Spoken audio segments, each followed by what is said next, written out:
Hello friends, and welcome to CarAudioFabrication, the show where together we learn to master car audio and how to design, build, and install our dream car audio system. Today we're going to be working on a project building some custom speaker stands. Now although this isn't a car audio build, there's a lot of techniques that you could use for car audio. For instance, I'm going to be talking about how we can hide wiring within the actual wood of the material that's being used for the build. I'm also going to be talking about how we can cut plexiglass to shape. We'll also cover how we can make different shapes that have a trim ring that fits inside to retain that piece of plexiglass. Let's get started.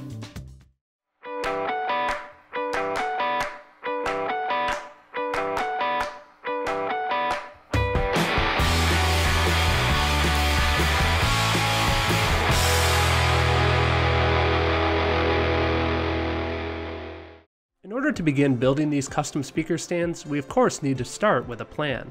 The critical features here are having an idea on the height of the stands. In a car audio application, you would need to consider what sort of room that you have available for your project. I'm cutting a piece of wood to the same size as the bottom of the speaker. In car audio, you can do the same thing with amp speakers or subs. This can help you to have a better idea of your starting point and something to work with for different layouts. In this case, I'm using it to give me an idea on what shape I want to make the support structure that sits underneath. I actually have a helper for this project, Katie, and she is working on cutting out the shape that we decided on. She is just rough cutting, leaving a little bit of extra material. Next, she applies template tape. This is so that we can stick a smart template from my channel sponsor Mobile Solutions to the workpiece. The template tape helps to keep the pieces together while Katie copies the profile using a flush trim bit on the router. Next, I use 4 straight templates and a 1/4-inch flush trim bit to cut the hole that the speaker will sit down into.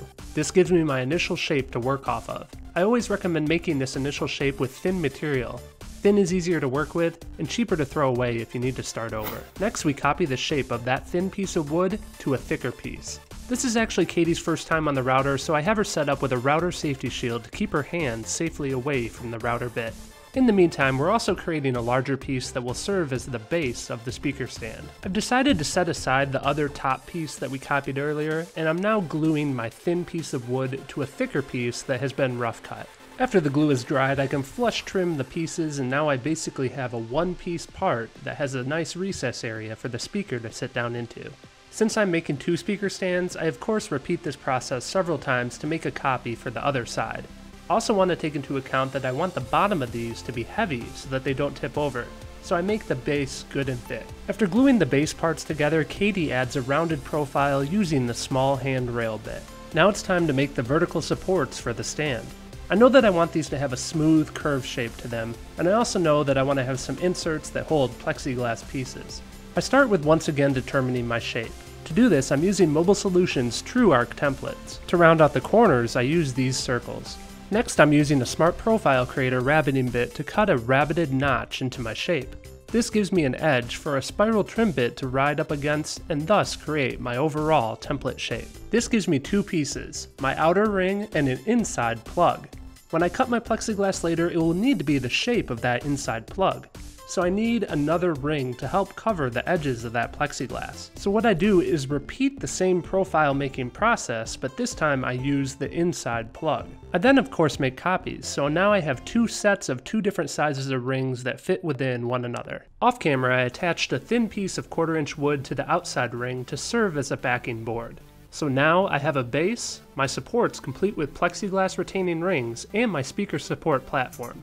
Also off camera, I used a bullnose router bit to make a channel for the speaker wire to travel up through.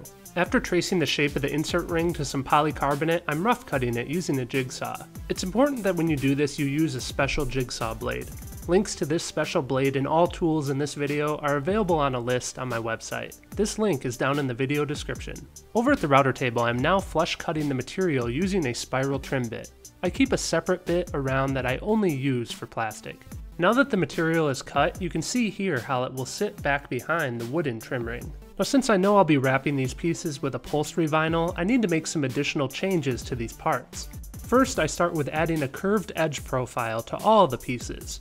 This will allow the vinyl to wrap around the edges better and give a better look.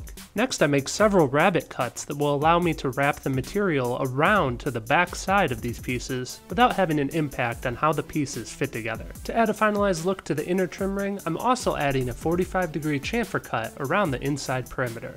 With this step complete, our pieces are now ready to be assembled. So I'd love to hear what you think. Leave me a comment down below, and thank you guys for all the comments on the last video. In the next video for this project on the speaker stands, I'll talk about how I actually mount these different pieces together, and we'll start the wrapping process. If you're new to the channel, I have videos like this one every single Friday and sometimes in between, and they're all focused on mastering car audio and learning how to design, build, and install our dream car audio system. If you'd like to check out some of my previous videos, you can do so by clicking over here. As always, a special thanks goes out to Emmanuel, EJ, Rory, Eddie, Truman, and Jerry, along with the rest of the Patreon support team.